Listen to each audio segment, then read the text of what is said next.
Hello, everyone, and welcome to Molehill Mountain, episode 164. Andrew Eisen here. Okay, first topic of the week is the WGA Awards. Do you know what the WGA Awards are? Sure you do, of course. Writers Guild of America. And for a decade or so, the WGA has been honoring video games with one of their rewards, the Videogame Writing Award. And let's see who some of the winners have been. Last year it was God of War. Let's see, we've got, who else we got here? In 2018 it was Horizon Zero Dawn. Scroll, scroll, scroll, scroll, scroll, scroll, scroll, scroll. In 2017 it was Uncharted 4. In 2016 it was Rise of the Tomb Raider. Really? Okay. That one I actually played. Year before that was The Last of Us. Year before that, The Last of Us again? How'd it win 2 years in a row? What the hell? Oh, I'm sorry. So in 2015 it was The Last of Us Left Behind, the little short DLC thing, and the year before that it was the main game Last of Us. That's interesting. Year before that, it was Assassin's Creed 3 Liberation. Okay, so lots of well-known video games have been honored with the WGA Best Writing in Video Games Award. However, as reported by the Hollywood Reporter this week, there won't be a Video Game Writing Award in 2020, said a WGA spokesperson, Hollywood Reporter. Said spokesperson, however, the category will be reinstated when there is a critical mass of video games covered by the WGA in order to provide a meaningful award selection process. A request for clarification by the WGA was not immediately returned. And I haven't seen the WGA actually talk to anyone else about this. So, what exactly does that mean?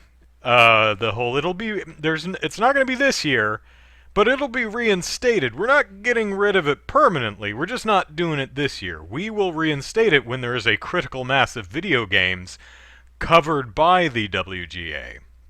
So they seem to be saying there just wasn't, there were not enough video games to consider. Because you can't have an award if there's only 2 nominees. So I wonder, were games not submitted? Was this just a very dry year in video game writing? Were there no standouts in games writing this year? Or is it one of those things where you have to, like, pay dues to the WGA in order to have consideration for a reward? Because if you notice, all of the games that I listed for the last several years are all real big budget titles. Sony and Ubisoft and Naughty Dog. No smaller studios or indie games. That doesn't mean anything, but that sort of sounds like it's a members only kind of thing. Like, in order to win a WGA award, you have to be a member of the WGA and pay dues. If that's the case, then this is a not enough people, not enough game companies actually are WGA members for us to bother looking at games to nominate them, which is, if that's the case, and I don't know if it is, that's kind of scummy. It's like, we can't bother looking at video games unless you pay us to. Now, I did browse around the WGA website for a little bit this afternoon, or whenever I did, and I couldn't find much information about how the organization works or anything, so I'm not really certain what the deal is with this. But, oh well. I have no idea what games came out this year. So Resident Evil 2, are you telling me that's not worthy of a writing award? One of the Yakuza games came out. Which Yakuza game? Judgment came out this year. How about that one? Oh well. So let me check the stream real quick. Okay, good. So that's all I have to say about that. So moving on. I have a confession to make. I done messed up. I did not cover the Kunkel Awards this year. 'Cause I forgot. I plumb forgot. I was going to. They're in like April or so. I think the submissions are in February and the judging is in throughout March, and then April or May is when they announce the winners. Well, that was half a year ago. I was following. You might remember Brittany Ferendi, who ran the awards last year. She moved up to San Francisco, I think, to get a new job. So Michael Koretsky's handling the awards again this year. Yes, Snake, the Kunkel Awards, the Videogame Awards, I'm sorry, the Video Game Journalism Awards. So awards for named after Bill Kunkel. They're awards for excellence in video game journalism, which is something that the Society for the Society of Professional Journalists, the SPJ, have been doing for the last 4 years. Quick disclaimer: I mildly consulted on the creation of the Kunkel Awards back when game politics was a thing, so in case you're wondering. So I was following along. I saw that they were happening, and then I just completely forgot about them. So let's take a look. One blog that happened, I think, is most interesting, which is mostly a kind of a lessons learned blog post. The judges got together and say, here are the things that we came away with in general after judging all the nominees this year. So I find these interesting more than the actual winners.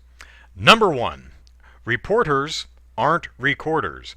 Quality journalists squint at each fact, distinguishing between critical and trivial. Sadly, many of this year's entries were packed with way too many facts. If that sounds absurd coming from a journalist, consider facts are like liquor. In both cases, you want the purest ingredients. You want to filter out impurities. And while a little is delicious, too much makes you nauseous. As one exasperated judge said after slogging through a particularly ponderous entry, they're vomiting everything they found.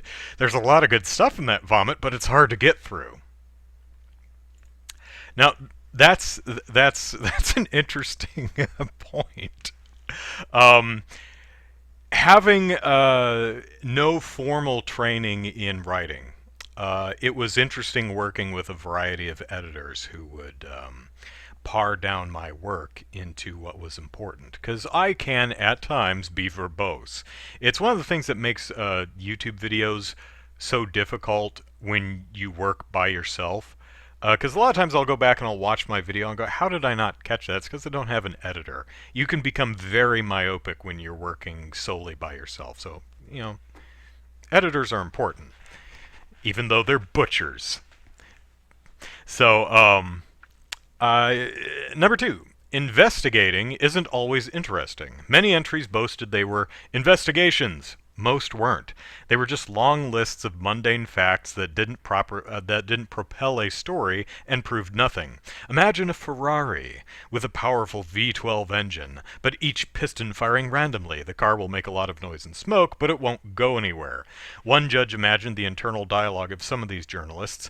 I conducted an investigation, therefore it is news. I don't have really any input on that. I just found it a funny... yeah, that's true. Just because you have found a fact or you worked hard on something doesn't mean it's worthy of print. Back in my game politics days, there were several stories that I spent a fair amount of time tracking down and interviewing people and then went, there's no story here. I've just wasted my time. And that does happen. So, and it's hard to do. It's the whole sunk cost thing. Because, oh man, I spent I spent hours working on this, and I interviewed the person, and I dug for this, and I got all this information. I should do something with it, right? No. No, not necessarily. No, you shouldn't. If there's nothing there, there's nothing there. Cut your losses and move on. Snake, you saw Joker today and it was really good. Ah, glad to hear it. I will see it someday, maybe. I don't know. If it's on TV or a streaming service I subscribe to, I'll probably take the time to watch it. Nothing about its advertising has really called to me. Nothing saying, Andrew, go to the theater and see me now. I'm not saying it looks bad. It just doesn't look good enough to get me into the theater. Could be great. Could be crap. I have no idea. It's just kind of there for me. But I am curious. I hope it's good. I'm glad you liked it. So number 3, and this is the last one. News and features don't need opinion. Oh, this is a tough one. Many otherwise excellent entries couldn't refrain from opining. Weirdly, their reporting proved their point, and they didn't need to add, I think this stuff sucks/rocks. It might not sound fair, but even a little lame-ass opinion was enough to irk our judges. To return to our alcohol analogy, the best Scotch whiskey isn't worth drinking if it's blended with even 1% human urine. That's pretty great. Alas, opinion, like urine, seeped into everything this year. As one judge complained, we're judging how well a fish climbs a tree.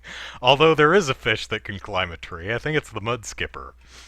So, oh, don't broad brush like that, Snake. Plenty of gaming journalists do a good job. So, flashes back to infamous Cuphead video. If you're referring to what I think you're referring to, that's not journalism. That's a video of someone playing a game at a conference or convention and screwing up the tutorial. So what? That's not journalism. That's just a preview. Anyway, so those are some interesting takeaways, I thought. So let's look at the what's gone on this year. Now, for those who don't know, the Kunkel Awards are based on submissions, and there are criteria, but it's not you must be a member of the SPJ. Anyone can nominate anything, as long as the thing you're nominating, you just have to nominate a thing for the right category. For example, if you nominate a written work for an excellence in video category, they're just going to throw it in the garbage. So first up is excellence in feature video / streaming, and the first place goes to Mark Brown, who does the Game Maker's Toolkit YouTube series, which are very good and I recommend. So what won was his Making Games Better for Players with Motor Disabilities. It's a several-part series that looks at ways to make video games more accessible for a broader range of differently abled gamers. So, for example, imagine you blow off all the fingers on your right hand because a firework goes off or something, right? That makes gaming with a standard controller really difficult if you're minus digits, right? So there are different ways to so things like reassigning button mapping, different types of controllers. It also goes into color blindness and different things you can do for that. Subtitles, font changes, sound design. It's a really great series, and I'm glad it got recognition here. So so good job, Mark Brown. You do good work. Let's move on. So who won news, video, and streaming category? Nobody. No one. The weakest category of last year was the weakest in the Kunkel short history, the judges, right? They did, however, make an honorable mention for 2 Super Bunny Hop videos. One about how Telltale went broke, Telltale being the company that did the Walking Dead games and then fell apart right before the last game finished. And then another Super Bunny Hop video, why Japan's gaming bars are fighting for survival. So let's read the conclusions here. Why were two Super Bunny Hops just tied for an honorable mention with no first, second, or third place awarded?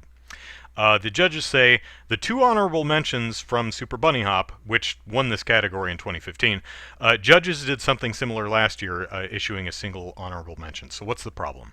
As one judge said about several entries, they made me not want to care. They do have news in them. It just takes too long to get to the point. News is hard to write, and it's harder to record. The judges appreciated the content, but also felt there was too much opinion and not enough explanation, a recurring problem over the last 4 years. And again, this is for the news in the video and streaming category. Now, I have never seen, I've heard the name, but I've never seen anything from Super Bunny Hop, so I have no opinion of my own to offer on this.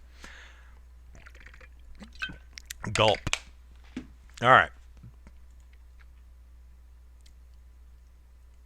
Next is excellence in feature esports writing.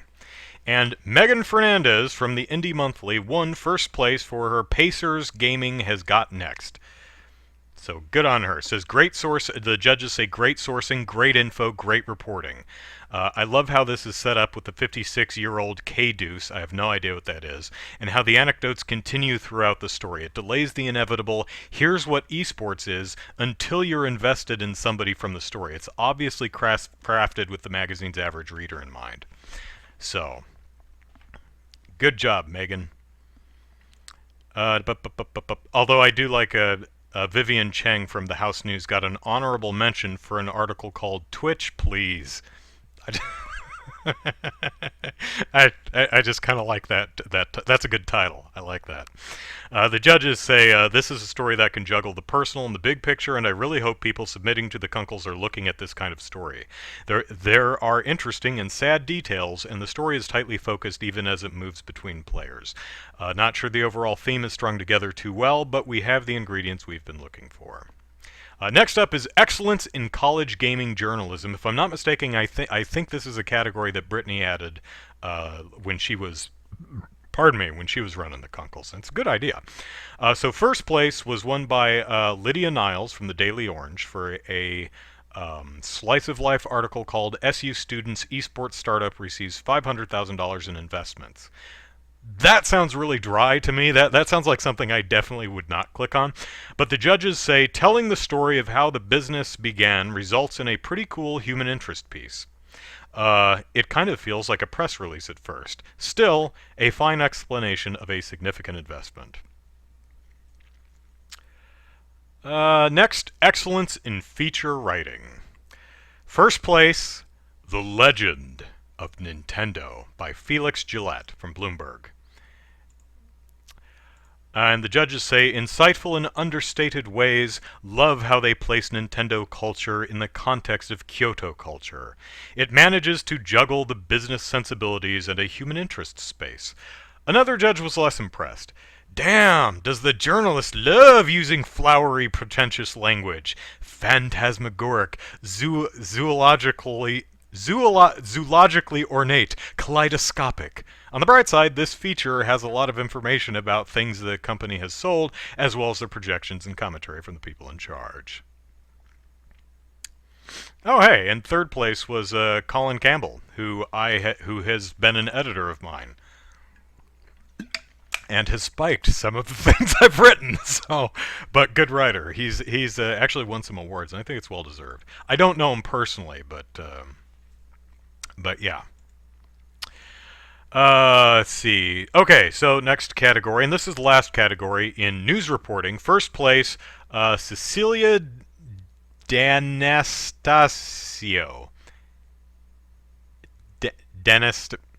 Cecilia. Sorry, Cecilia. D'Anastasio. Man, probably butchering that. Sorry, Cecilia.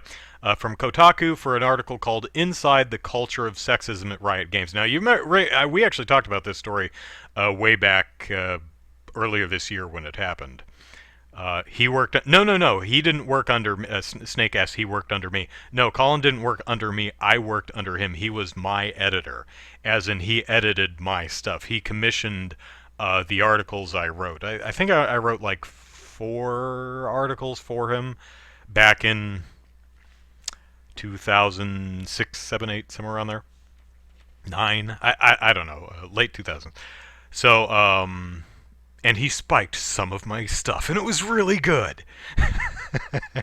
um,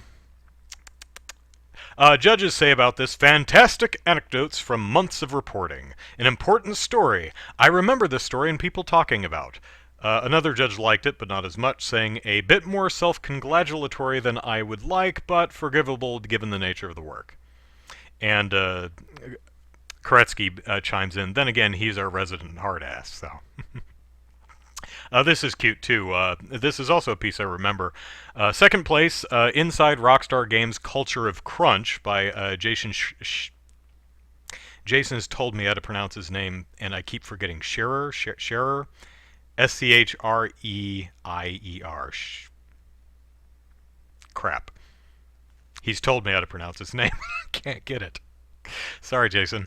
Judges' comments, a great and important story, but all the judges were amused that this writer won, given how much he hates them for reasons that aren't true.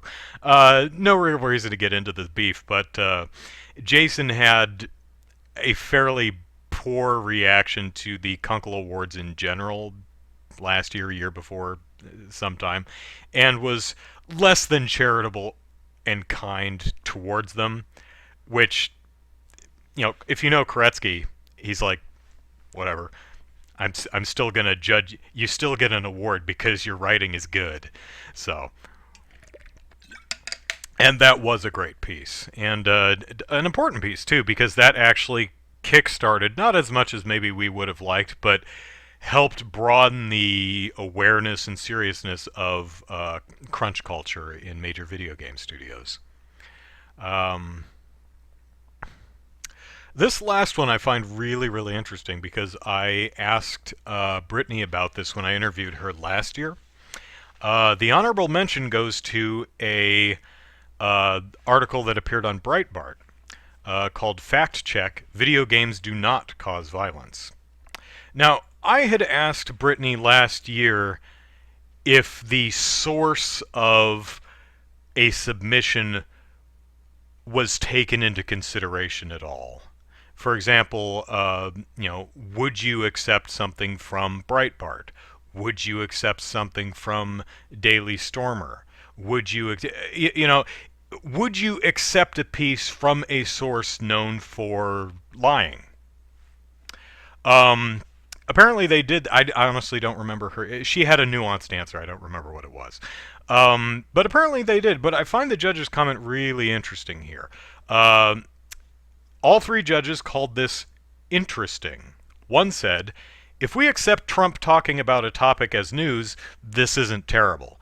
But all 3 judges felt compelled to encourage Breitbart to do more real journalism, hence this honorable mention. So how I'm reading that is the only reason this is here, is the judges going, hey, Breitbart,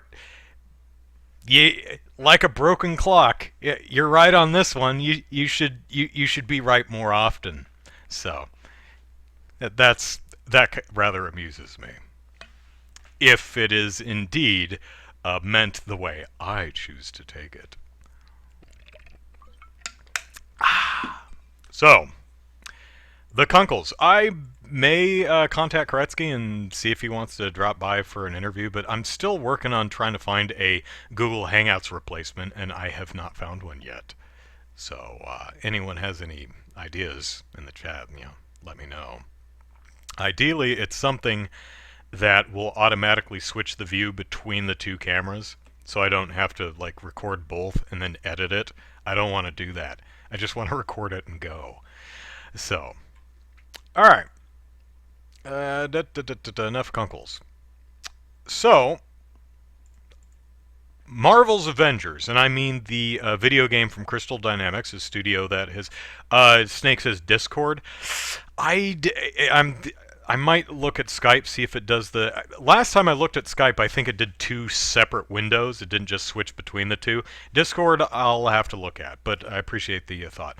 Marvel's Avengers, the video game, Crystal Dynamics, studio that's been working on the Tomb Raider games for the last several years. Okay, so I was initially very interested because Crystal Dynamics has a good track record, and Avengers, superheroes. Who doesn't love a superhero game? Martin Scorsese, probably. Aha, zing. And topical. If you don't know what I'm talking about, you remember 15 years ago, or however long ago it was, when Roger Ebert said video games are not art and can never be art? And it was just kind of weird to see such a smart dude be so incredibly wrong. You know, none of us are perfect. We're all wrong about something. Well, Martin Scorsese, who has made a film or two, many that I quite like, opined that essentially, I don't have the quote in front of me, but basically said the same thing Ebert said about games back in the day. He said, superhero movies aren't real movies. Okay. He's wrong, and that's okay. So, let me look at the chat. Honestly, Avengers still looks average at best, but glad they're adding the current Miss Marvel. Yeah, that's what this story is. So when it was first announced, I was interested because, of course, superheroes, video games, Crystal Dynamics, all good things. So I'm like, all right. Then E3 happened, and they showed no gameplay, which isn't enough to turn me off of a game, but isn't enough to turn me on to a game. Plus, wasn't really digging the aesthetic. The Avengers video game is using the aesthetic of the Marvel movies, the Marvel superhero movies, without the likenesses of the cast in the movies. So, you remember that scene from Spaceballs where they accidentally capture the stunt doubles? You fools, these are not them. You've captured their stunt doubles. And it's a couple dudes who look somewhat like the main cast, but when you really look at them, it's just not them. That's what Avengers video game feels like. It feels like Chris Evans and Robert Downey Jr. and Scarlett Johansson and all of their stunt doubles.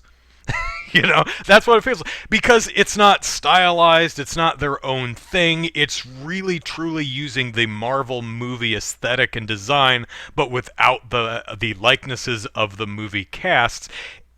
And that juxtaposition just really is not working for me. It's weird. It just feels wrong.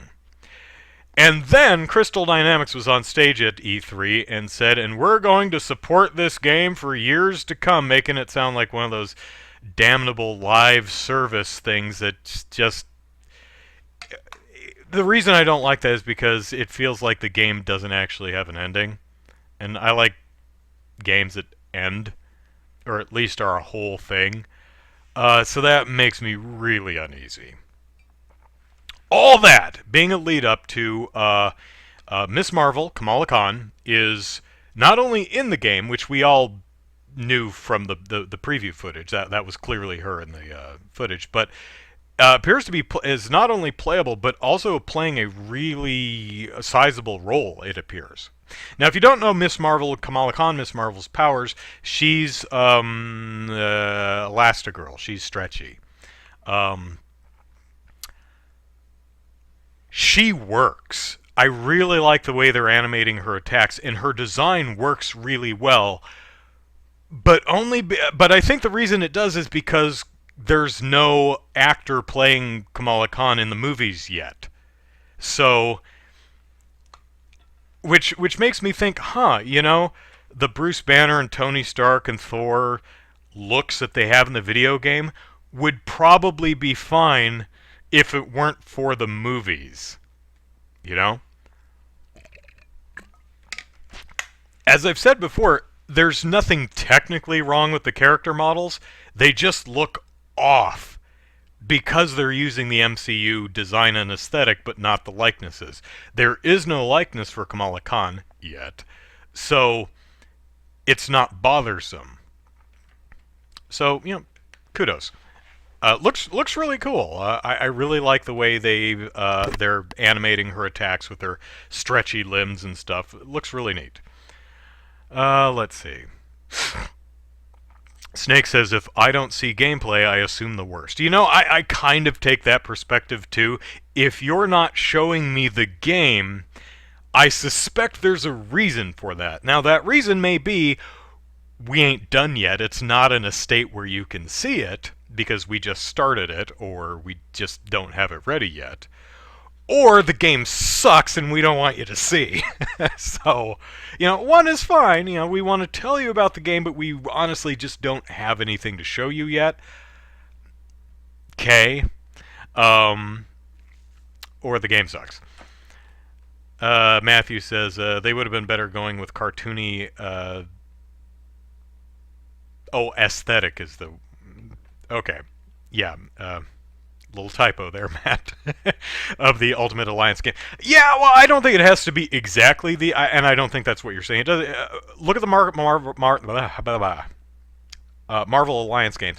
It's also using a lot of the design elements of the MCU, but it's doing its own aesthetic, so it's not distracting. I don't think Crystal Dynamics needed to go cartoony. I think the semi-realistic style they're going for is fine. I think they just needed to... If you're going to go realistic, you have to get away from the aesthetic of the MCU a bit more. I don't think it has to be cartoony, but I think it just needs to be a bit more removed so it's just not distracting. Because instead of looking different, it just looks wrong. To me. And most everyone else who I've read. Snake says, I like games where the story ends, but you can keep playing so you can see the effect you've had on the world. Sure. I'm kind of wondering why they're doing a Grimdark for the Avenger game. Yeah... I mean, it kind of depends. It seems to be Crystal Dynamics' thing, if you look at the Tomb Raider games. I'm not put off by it, but it is kind of serious for, superheroes. But then again, not everything has to be light and fluffy and fun. You can have some, darker stuff too. As long as everything's not like that, variety being the spice of life and all that. Pardon me. So the story seems to be the Avengers, bad guys blow something up, and for some reason everyone blames the Avengers for it. I don't know why. The trailers never made that clear to me, why everyone thinks... I mean, it just looks like the bad guys blew stuff up. Also, the bad guys blow up a helicarrier, and it falls in the bay, and somehow all the buildings are on the nearby island of Manhattan are, like a bomb went off in the middle of the island, which it didn't. At least, if it did, the trailer doesn't show that. So I'm watching the trailer, and they're like, no! I'm like, what happened? I mean, the carrier just kind of blew up and fell into the drink, right? What happened to all the buildings? Why are the buildings... I mean, maybe plot hole, or maybe they just aren't showing everything. So anyway, the Avengers get set. Captain America dies. He's not dead. The Avengers break up, and it's up to Kamala to pull the team back together. Okay, cool, fine. That'll work as a setup. Snake says maybe it's the shockwave that hit him. Maybe. Although, all they'd really have to do is show that. But, maybe they just haven't rendered that yet. Yeah, it's possible. Who knows? But anyway, Kamala looks really neat. I like her character design. I probably wouldn't if she were already cast and in the MCU movies. It's still weird. Why don't they have the likenesses? Was it too expensive? Was it a creative choice? I don't know. I don't know. So, moving on. Monster Hunter.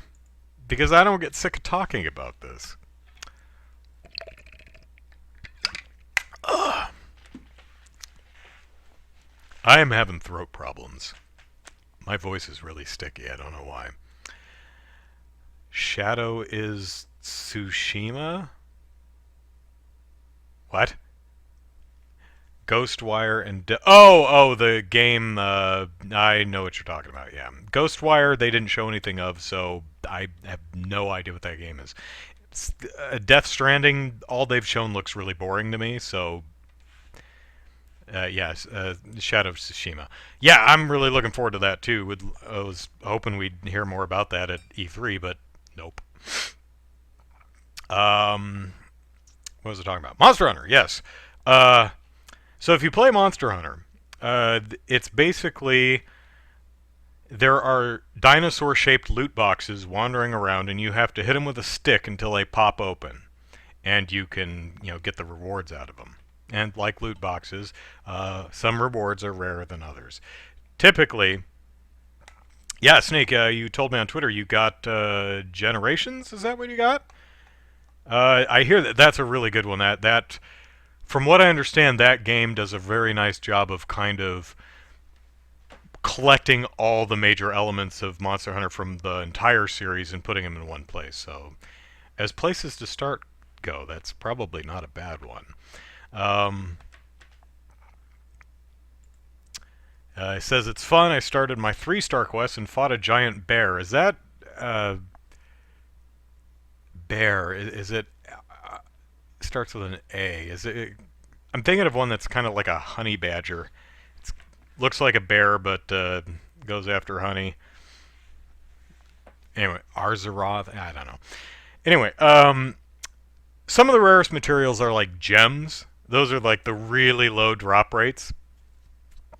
So I was fighting the end game boss in Monster Hunter World Iceborne, and this quest, like the final boss, the siege monster Zora Magdaros and the final boss Xeno'jiiva in Monster Hunter World base game, their quests only pop up every once in a while. So the boss of Iceborne only pops up once in a while. Popped up, and so I did the quest, and I got 3 gems out of the quest. That is... I should probably buy a lottery ticket. Well, no, I shouldn't buy a lottery ticket because I clearly used up all my luck. Sadly, I didn't really need any gems because I'd already... The only thing the gems are good for is building the weapons, and I'm a one weapon at a time kind of guy. But I guess if I want to build some more of her weapons, I've got the gems for it. But yeah, I knocked off her scalp, kind of like Baroth. You can break her scalp off and carve it. Got a gem out of that. Killed her. Carved her. Got a gem out of her. And then got another gem, a 3rd gem, as a quest reward. So, wow. Fought Savage Devil Joe for the first time today. Oh, that's a fun fight. I love Devil Joe. Devil Joe's so fun. He's just a very excitable puppy who wants to play and does not know his own strength. So imagine, like, it's basically Clifford the Big Red Dog on a lot of sugar. It's cute, but it's really dangerous. Snake says the one thing I've fallen in love with are the palicos. Yes, they're the little cat companions. They are very great. In Monster Hunter World, there's not only is there a character creator for your hunter, but there's a character creator for your palico, your little cat companion, and that is awesome. So, a couple days ago, Capcom announced 3 new things for coming up in Monster Hunter World. Now, next week we get a new monster, Rajang, something like that. Big monkey monster. So that's cool. But in November, we get 3 things. We get a new Palico armor. which, if you've seen the wigglers, they're the little snake things that pop up out of the ground and wiggle back and forth. There's an armor set you can build for your hunter that's a wiggler head, and it's this, you know, those waving air-powered things at the wiggly things that go like this at car dealerships. It's kind of like that. It's like a hat that you wear and just wiggles back and forth. It's hilarious. They have one of those now for the cat. That's coming in November, and that's great.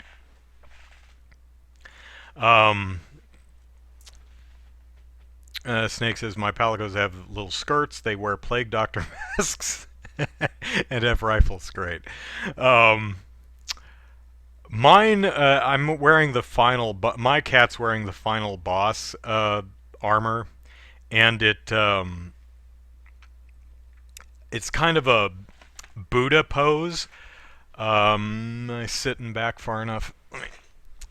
So the cat is kind of, I don't think I'm sitting high enough, but is sitting cross-legged, just kind of sitting like this and just kind of floating around. It's hilarious. What the hell was I talking about? I was on something, and I moved to palicos and forgot. Oh, right. So the cats get a Wiggler hat. There was a weapon design contest, and it's a Charge Blade, which is great because I play Charge Blade. I think it's called the Black Eagle, and it's pretty cool looking. I look forward to playing whatever quest they release so I can get the parts for it because it looks pretty neat. It looks like a lightning Charge Blade. When the shield charges up, little wings come out of the side. It's pretty neat. But the big announcement was the new crossover. Now, we've had small scale crossovers like Street Fighter V, where you've had Ryu and Sakura, I think the woman's name. Basically what that was is you did a quest and you got the parts to build a Ryu, and Sakura skins or armor sets, and you also got a Hadoken and Shoryuken gesture. So that was neat. There was a Mega Man crossover where you could build a little Mega Man armor for your Palico. There was a Devil May Cry crossover where you could build a Dante skin. But then they had more elaborate crossovers. Oh, they also had a Horizon Zero Dawn where you could build an Aloy armor skin and for your cat, kind of a searcher robot. The smaller robots that wander around and I haven't played the game, so I don't really know the names of them. But it was you turn your cat into a little robotic cat. It's great. But then they got more elaborate. They crossed over with The Witcher 3, and Geralt, Jerry, comes in fully voice acted and goes on a quest to fight a Leshen. And there's actual side quests, and it's fully voiced. Really, really well done. Really cool. And then they had a crossover with Final Fantasy, I guess just Final Fantasy, because the damn behemoth enters the fray. Moogle, the little things with the balls on top of their heads, shows up and is like the herald of behemoth, and you have to go fight it. That one didn't work as well for me. The story's cute. There's little cutscenes and stuff, and there's little cactus guys running around, which is great. There's this whole thing where I think it's Kuluyaku, is a bird wyvern, real ridiculous looking thing, gets to some energy crystal and carries it around and keeps getting bigger, and you're fighting this giant, goofy looking bird. It's great. I don't like the behemoth fight at all. I think it's really poorly done. I like the design of the behemoth, I just don't like the fight. Maybe because I'm fighting him alone.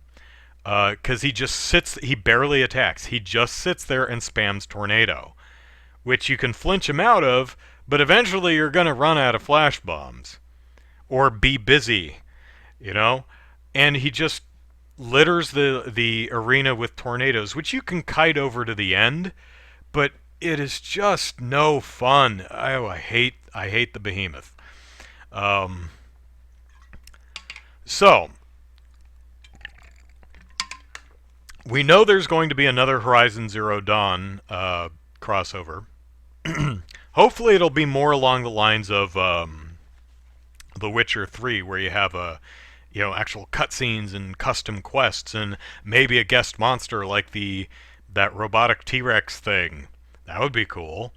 So the first crossover we have is Resident Evil, specifically Resident Evil 2, because Leon and Claire show up. And let me see if I can do this right real quick. Let's show it. I don't know if you'll be able to hear it, but yeah, here we go. Let's watch, because it's really cool. So what it looks like is the Dark Veil Valhazak. Its spores are going to cause a zombie outbreak. And of course, it looks like we've got little pendants for the weapons. Don't shoot! Get down! That's the way that comes off is like, don't shoot the Valhazak! You know? So this is a retheming of your room in Celiana. And it looks very much, like the mansion or the police station from the Resident Evil games. So that's pretty neat. And it looks like it looks like you'll fight a Valhazak, and you'll unlock the ability to create Leon and Claire costumes, which is pretty cool. But what it looks like is instead of if these spores that fly around, instead of giving, the effluvial thing where it reduces your health bar, it'll just turn you into a zombie and you'll start doing that little lunge thing and new dances. That is super cool.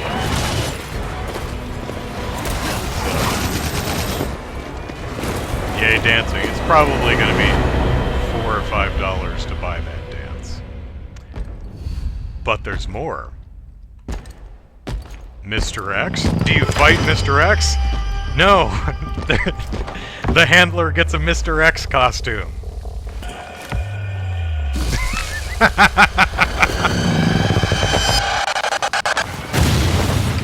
How great is that? The only thing that's weird is it comes out in November after Halloween, which is a little weird. And a tofu pendant, so that's nice. So, super cool stuff that. It looks like it's just going to be fight a Valhazak, and it does a weird thing where instead of the effluvial damage, you'll turn into a zombie and do that, which is funny. Looks like you might just, there's no new monster. I'd want like, William Birkin. Start out with the kind of humanoid one with the eyeball on his shoulder, and he keeps mutating. That would be super cool. The video audio overtook me, so it didn't play both at the same time, huh? Well, I'm sorry about that. I did not, I thought of doing that at the very, showing the video off in the very last minute. It's probably going to get claimed by Capcom, too. Oh, well.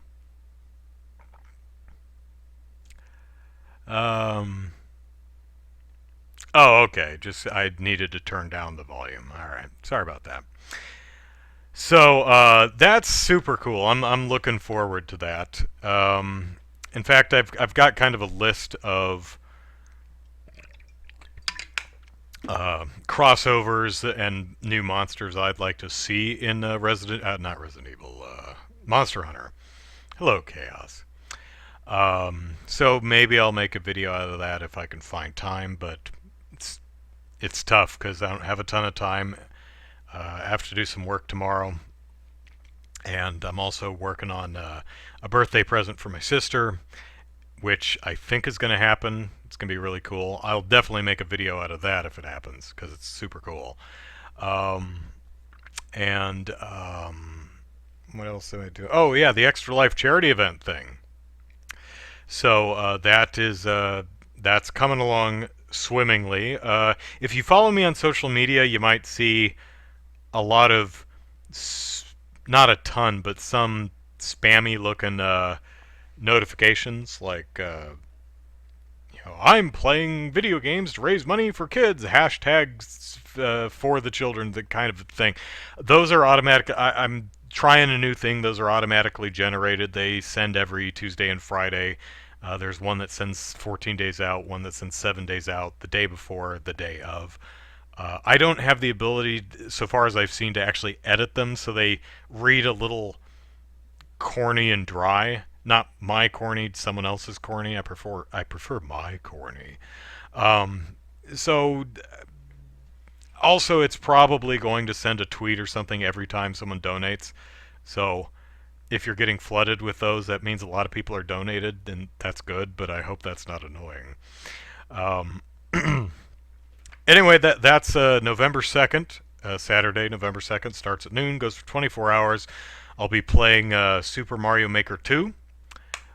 So if you would like me to play one of your levels, or any level that you like from the Mario Maker community, every individual donation of $10, just give me the course ID in the message box when you make a donation, and I'll play it during the stream.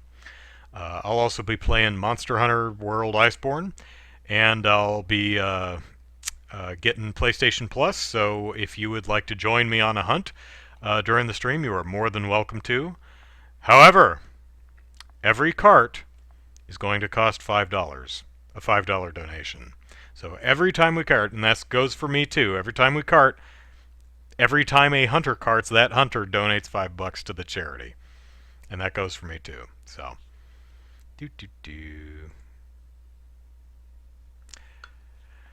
Scotty says that means I need a Nintendo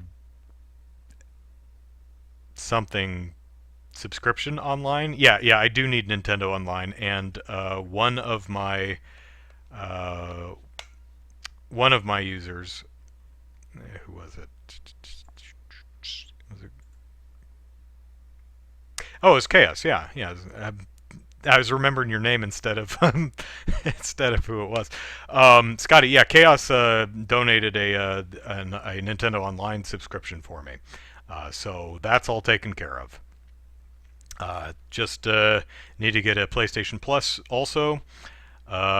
Super Metal Dave will be here. My sister will be here.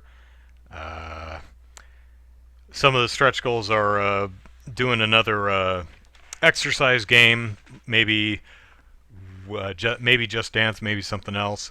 One of the stretch goals is a After Dark game. Last year we did a Senran Kagura game. Still narrowing down the selections for this year, and of course it's contingent on reaching a particular donation goal. So,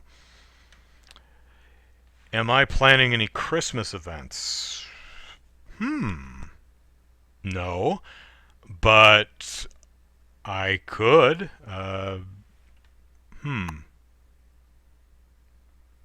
usually busy during Christmas, but I know I probably won't be this year. I don't know. We'll see. If you have any play Postal 2 DLC for the late night. I don't know if I have the DLC. I know I have all 3 Postal games because Running with Scissors actually gave them to me because they liked the Postal 2 video I made a few years ago. So, my voice is starting to go again. I might need to go see a ENT and see me and my entire family streams Mario Party for charity on Christmas. Not a bad idea. Unfortunately, my entire family lives in different states. So, well, my dad doesn't, but he still lives very far north. So we're spread out. We're spread out all over the place. Yeah, I don't know what's going on with my voice, but if I talk for too long, my voice is just going. It's like I'm stuck in my throat. I can't get my diaphragm engaged. I'm like talking in my throat. It's like stuck. It's weird. Anyway, so but we're at about an hour anyway, so I guess it's time to close the show. So hey everyone, thanks for hanging out with me for the hour. Much appreciate it. Hope you had a good time.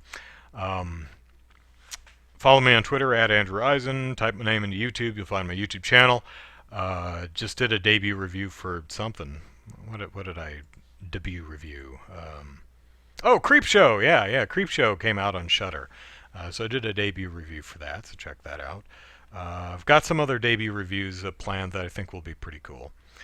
And also go to my Extra Life event page. I've got a bunch of info there on what I'm doing for the show. You can find it at extra-life.org/participant/Andrew Eisen. I also have an event page on my Facebook. If you follow me on Facebook, you can find that. The Extra Life charity event's a ton of fun each year. If you can donate, great. If you can't, I hope you can show up sometime during the 24-hour marathon and drop in the chat and say hey. It's a lot of fun every year. So I hope you'll join me in the merriment. Until next week, friends. Have a good one. Talk to you later. Bye bye.